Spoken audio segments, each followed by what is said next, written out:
સ્વાગત છે તમારું એજે કિચનમાં। આજે આપણે બનાવીશું પનીર ગોટાળો। પનીર ગોટાળા માટે આપણે આટલી સામગ્રી લઈશું: લીલું લસણ, capsicum, tomato, palak, cheese, butter and paneer. એક કઢાઈ લઈશું। થોડી કઢાઈ ગરમ થાય એટલે એમાં એડ કરીશું આપણે તેલ।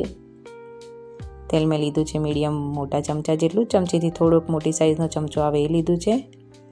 એ 3 ચમચા જેટલું લીધું છે। તેલ હવે ગરમ થવા લાગ્યું છે એટલે એમાં એડ કરીશું આપણે જીરું 1 ચમચી જેટલું।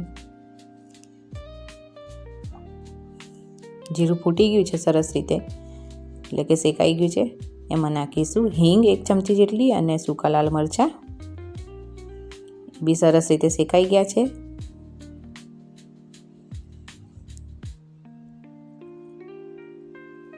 એમાં એડ કરીશું 1 વાટકી જેટલું લીલું લસણ।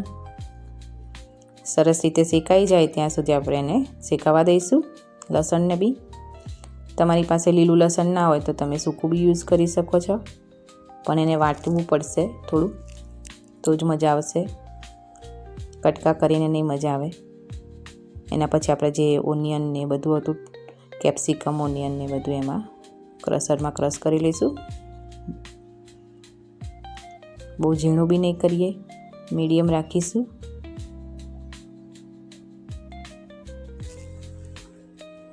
એને બી મિક્સ કરી લઈશું સરસ રીતે। તેલ છૂટું પડે ત્યાં સુધી એને શેકાવા દઈશું। તેલ છૂટું પડી ગયું છે એટલે આપણે ટામેટાં નાખીશું અંદર, ચોપ કર્યા હતા ચોપરમાં। એ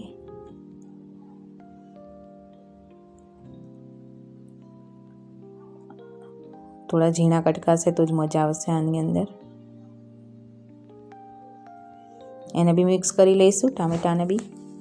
એને બી તેલ છૂટું પડે ત્યાં સુધી શેકાવા દઈશું।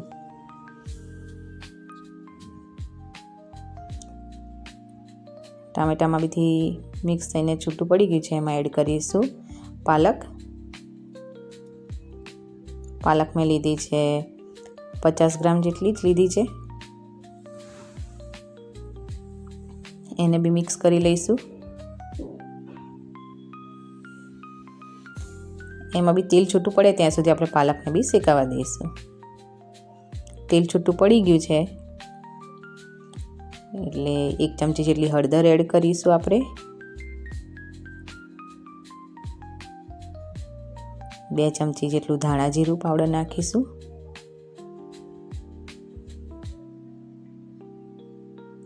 સ્વાદ અનુસાર મીઠું એડ કરીશું।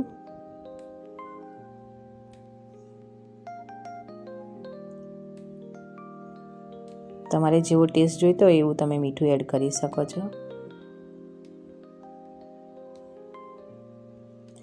એના પછી નાખીશું 1 ચમચી કાશ્મીરી લાલ મરચું, 1 ચમચી તીખું લાલ મરચું નાખીશું આપણે।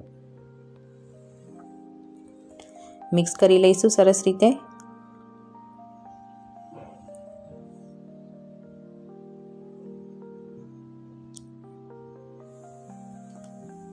બધા જ મસાલાને મિક્સ કરી લઈશું સરસ રીતે।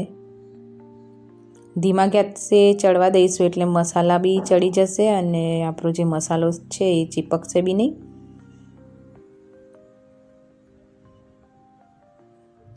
સરસ રીતે મિક્સ થઈ ગયું છે।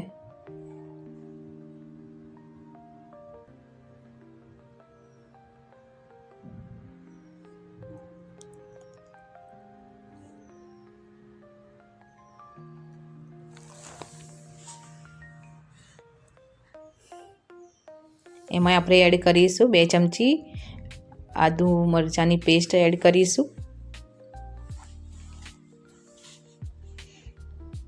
એને બી મિક્સ કરી લઈશું સરસ રીતે બધા મસાલામાં।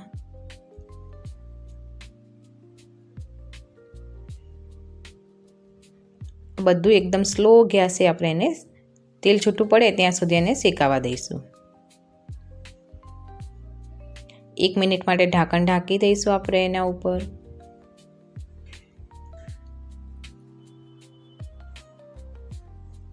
હવે આપણે ચેક કરી લઈશું કે તેલ છૂટું પડી ગયું છે બધા મસાલામાંથી સરસ રીતે। એને પાછું ચેક કરી લઈશું કે નીચે ચીપક્યું તો નથી ને, એના માટે.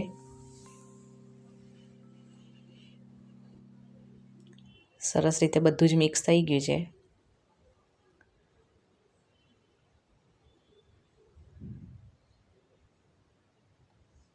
એકદમ મિક્સ થઈ ગયું છે એટલે આપણે એમાં એડ કરીશું પનીર. પનીર મેં લીધું છે 200 ગ્રામ જેટલું. એને આવી રીતના છીણી લઈશું, છીણીથી. પછી એને મિક્સ કરી લઈશું આપણે બધા મસાલામાં સરસ રીતે.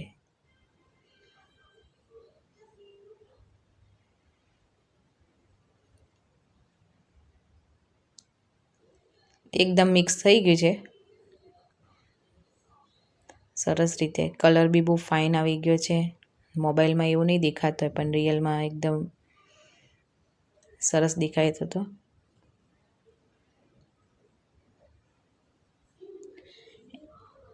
એના પછી ભાજીપાવનો મસાલો નાખીશું આપણે 2 ચમચી જેટલો.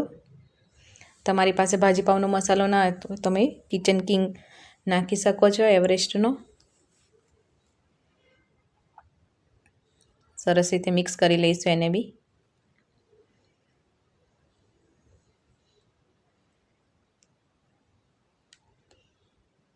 એના પછી આ નાખીશું આપણે ચીઝ. એને બી છીણી લઈશું, ચીઝને બી. રેગ્યુલર ચીઝ જ નાખીશું આમાં.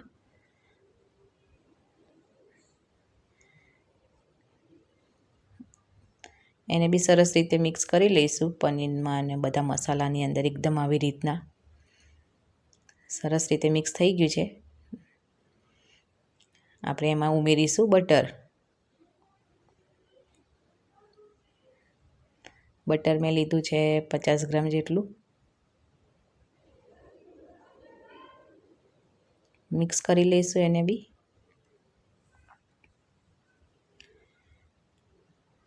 બટર પીગળે ત્યાં સુધી આપણે એને મિક્સ કરતા રહીશું.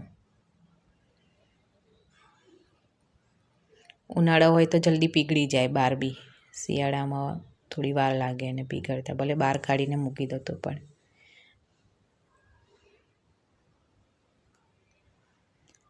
સરસ રીતે મિક્સ કરી લીધું છે બધું જ આપણે. એકદમ આપણો પનીર ગોટાળો તૈયાર છે. થોડું શેકાવા દઈશું એને.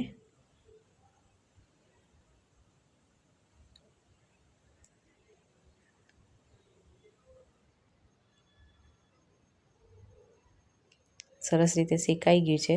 બબલ્સ બી થવા માંડ્યા છે અંદર. સર્વ કરીશું બાઉલમાં. તમે ઢોસા સાથે બી ખાઈ શકો છો, પાવ સાથે બી ખાઈ શકો છો આને. અને થોડુંક કોથમીરથી આપણે ગાર્નિશ કરીશું. ગરમા ગરમ પનીર ગોટાળો તૈયાર છે. Thank you watching my video.